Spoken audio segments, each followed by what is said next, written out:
Hi guys, welcome back to my channel. ఈరోజు వచ్చి నేను క్రాబ్ కర్రీ అనేది ఎలా చేయాలో చూపించబోతున్నాను. ఈ రెసిపీ వచ్చి నాది కాదు, మా ఫ్రెండ్ వాళ్ళ మదర్ చేశారు. నేను రెసిపీ వీడియో కావాలి అని రిక్వెస్ట్ చేస్తే పంపించారు. ఇది వచ్చి గోదావరి స్టైల్ క్రాబ్ కర్రీ అండి. సో ఇంకా లేట్ చేయకుండా వీడియో స్టార్ట్ చేసేద్దాం. ఫస్ట్ స్టెప్ వచ్చేసి మనం క్రాబ్ తీసుకొని నీట్గా క్లీన్ చేసేసుకోవాలి.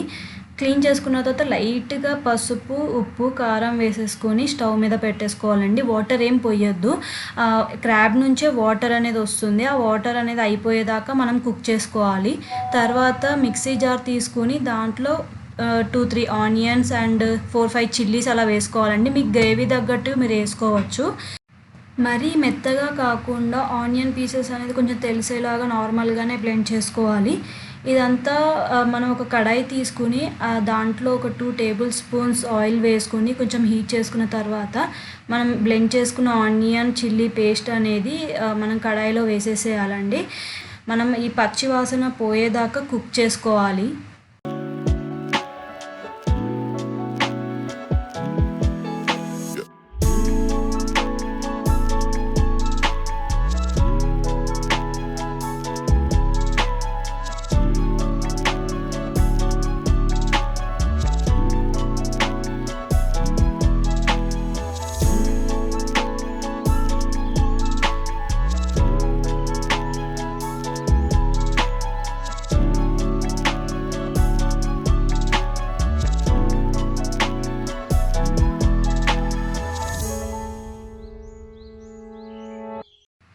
ఆనియన్ కుక్ అయిపోయిన తర్వాత ఒక స్పూన్ జింజర్ గార్లిక్ పేస్ట్ వేసుకోవాలి.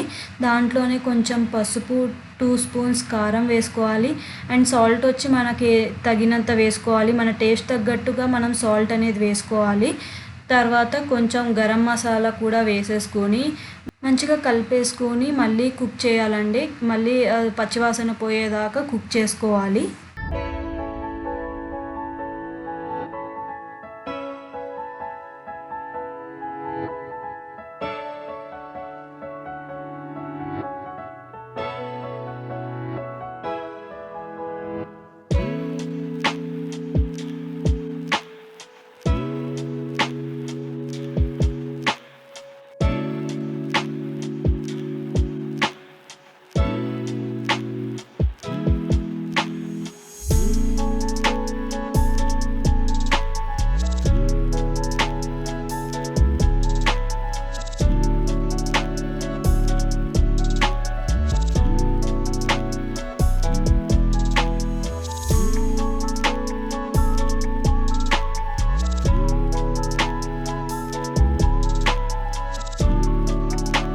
పచ్చివాసన పోయేదాకా కుక్ చేసుకున్న తర్వాత దాంట్లో కొంచెం వాటర్ అనేది వేసుకోవాలండి. ఒక కప్ నేను చూపిస్తున్న కన్సిస్టెన్సీలో మీరు వాటర్ అనేది వేసుకోవాలి.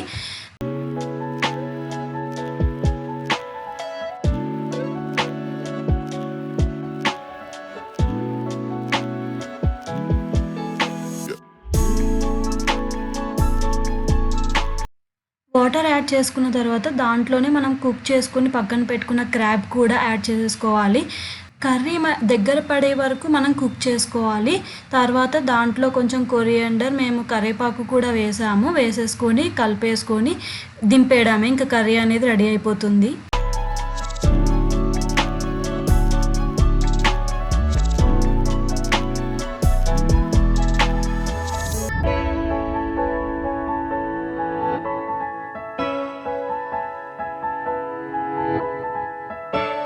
That's it for the video.